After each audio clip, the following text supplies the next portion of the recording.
Hai, Assalamualaikum semua kepada warga YouTube. Apa khabar anda di luar sana?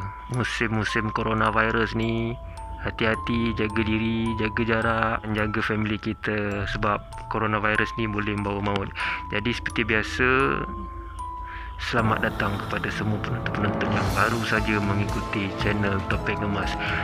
Basically Topeng Emas ni kita berkongsi kisah-kisah seram, pengalaman-pengalaman seram, kisah benar, terutamanya diri saya sendiri. Saya akan sharekan kepada semua. Kalau korang semua ada pengalaman pun, korang boleh share, dan saya akan sharekan kepada semua yang ada kat sini. Jadi seperti biasa, siapa yang kita berkongsi minat yang sama, boleh tekan button subscribe, kerana lepas ni banyak lagi cerita seram.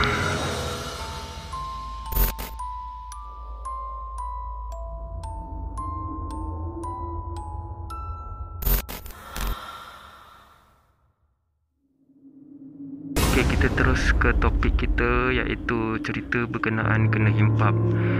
Bagi saya, ada dua persoalan berkenaan tajuk himpap ni. Persoalan yang pertamanya adalah dari segi kepercayaan mistik, di mana kita dihimpap semasa kita tidur. Dan persoalan nombor duanya adalah berkenaan keadaan tubuh badan kita dari segi kesihatan, iaitu adakah kita semasa tidur tu pernafasan kita dalam keadaan yang sesak, ataupun badan kita dalam keadaan kebas, ataupun pelbagai lagi reason lah. Okey, jadi berbalik kepada cerita saya, pengalaman saya pada 2 tahun lepas, kalau tak silap 2018, di mana sewaktu tu saya kerja pada paginya dan balik pada petang je lah, senja. Jadi keadaan saya masa tu sangat letih sebenarnya. Saya balik, saya ingat dalam kepala otak saya, set mindset saya nak mandi lah masa tu. Nak balik, nak mandi. Jadi bila penat sangat badan ni dan keadaan lapar, saya rehat kejap. Jadi bila saya rehat kejap, saya pun tak sangka mungkin masa tu saya dah terlap. Nak dijadikan cerita, semasa saya tidur tu, kita tidur, kita tak ingat apalah. Dan seingat saya, masa saya tersedar, belum tersedar lagi, saya macam mimpi masa tu. Saya macam mimpi, saya tak boleh bangun. Ada sesuatu macam duduk atas badan saya tau. Dia duduk atas badan saya. Jadi bila dia duduk atas badan saya, pernafasan saya jadi berat lah. Maksudnya kita macam tapi masa tu seingat saya macam separa sedar tau. Maksudnya saya boleh berfikir, tapi saya tak boleh bangun daripada lena tu. Ibaratnya macam mimpi lah macam tu. Jadi apa yang saya ingat, sewaktu dalam keadaan saya sesak nafas, saya sempat berfikir untuk bergerak. Jadi tangan saya macam ni, saya cuba untuk angkat. Malangnya tak boleh bergerak. Kaki saya pun cuba untuk bergerak, malangnya tak dapat bergerak. Nafas saya semakin berat. Saya pun dalam keadaan saya macam tu, saya sempat berfikir, aku dah kena himpap. Okey, itu penceritaannya. Aku dah kena himpap dan dalam keadaan yang gelap sama-sama. Cuma saya sempat berfikir. Apalagi saya pun baca surah-surah, doa-doa yang saya ingat lah. Saya baca ayat kursi. Jadi bila saya baca untuk lafaz yang pertama tu, tak dapat dikeluarkan ayat tu. Saya try lagi dalam keadaan mengah, dalam keadaan yang sarat pernafasan tu. Saya try lagi. Kali pertama saya try, dapat satu lafaz, sekat. Saya try lagi kali kedua. Kali ketiga, kaki saya dah boleh bergerak macam ni ke tepi. Kaki saya macam ni, saya dah boleh gerak ke tepi. Saya teruskan bacaan sampai di pertengahan ayat kursi tu, saya boleh bergerak macam ni. Saya bergerak badan.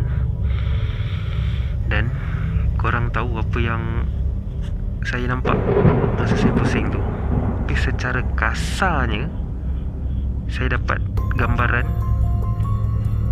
ada sebuah wajah di sebelah saya masa saya pusing, sangat rapat dengan muka saya macam ni. Masa saya pusing, sangat rapat. Dan apa yang saya dapat imbas sewaktu tu, mata saya terjaga tu, keadaan gelap. Mungkin masa tu senja pukul 7.30 ke 7.45 kalau tak silap saya, macam tu lah. Dia belum pukul 8 lagi, tapi dia dalam keadaan macam tu. Mungkin lepas maghrib kot. Okay. Yang menakutkan dan menggerunkan saya masa tu, bila saya dah berpusing kepala macam ni, saya nampak ada satu macam sebentuk wajah memang dekat macam ni. Bayangkan muka tu dekat macam ni. Muka tu dekat macam ni. Okey. Bila muka tu dekat, kita tak boleh nak cam detail muka tu, sebab kalau dah dekat macam ni, boleh ke kita tengok? Kita tak boleh tengok sebab dia terlampau dekat. So itulah apa yang saya perasan. Dia memang dekat. Cumanya ciri-ciri yang saya ingat, muka dia putih, rambut dia macam menggerbang panjang. Okey. Bila saya baca ayat kursi tu dalam pertengahan, kaki saya dah boleh gerak, badan saya, kepala saya dah boleh bergerak macam ni, saya toleh ke tepi. Apa yang saya dapati, sebentuk wajah sangat dekat dengan muka saya macam ni. Macam ni. Dan muka tu dalam keadaan putih.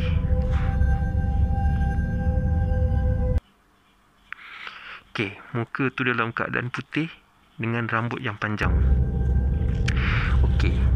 Kalau korang semua tak dapat bayangkan muka dia macam mana, korang pernah tengok tak dulu ada satu klip viral dalam YouTube pasal orang yang kena sumpah menjadi singa ke anjing? Ingat tak dekat Arab ada satu video klip viral ni? Korang nak tengok tak klip tu? Sebab muka yang saya tengok tu seakan-akan macam tu, putih, muka putih, rambut menggerbang panjang, tapi muka dia dekat macam ni. Nak tengok tak muka dia macam mana?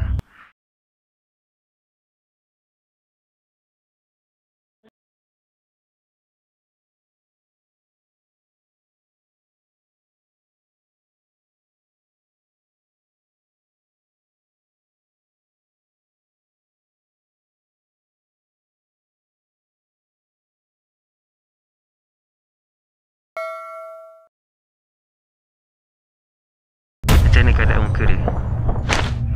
Boleh tahan kan? Seram kan? Boleh tahan kan? Itulah nak cakap.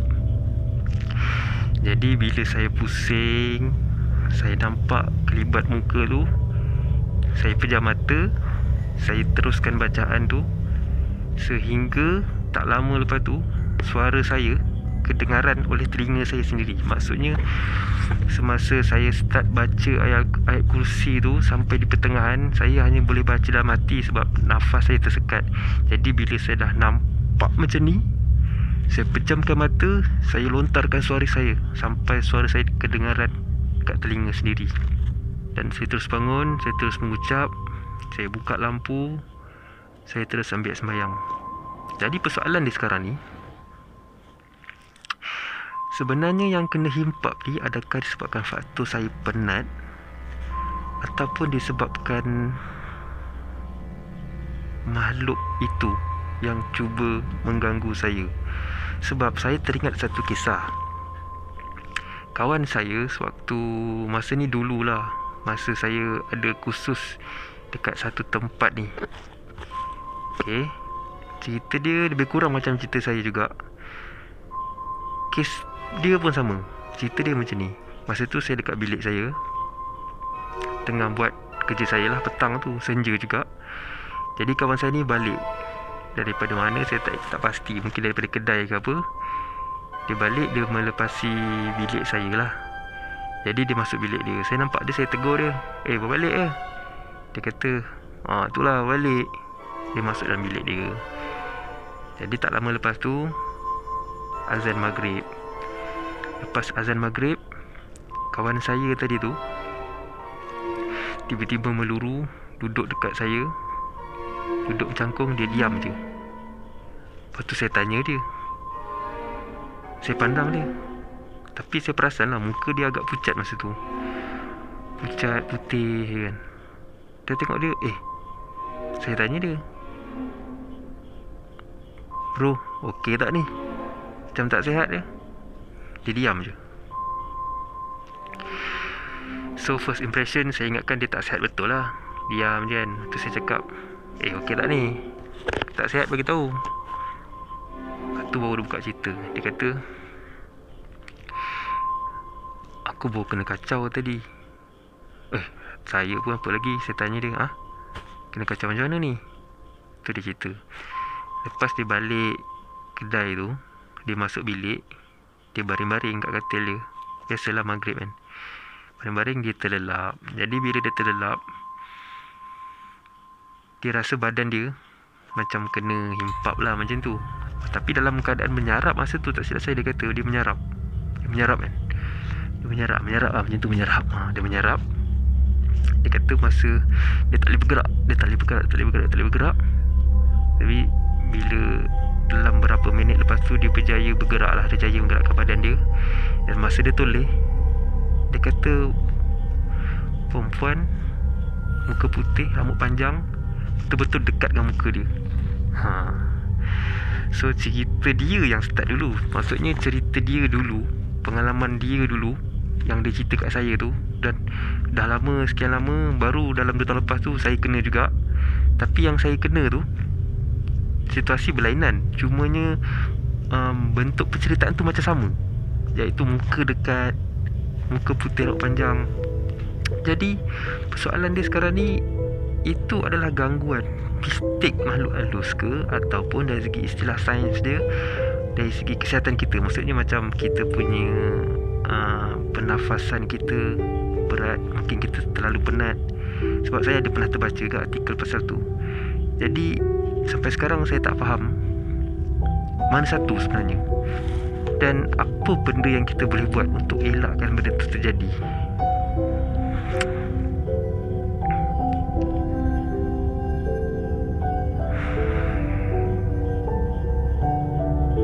Jadi korang stay tune dekat channel saya ni, sebab saya akan share pelbagai lagi cerita, kisah-kisah yang menarik untuk dikongsi bersama.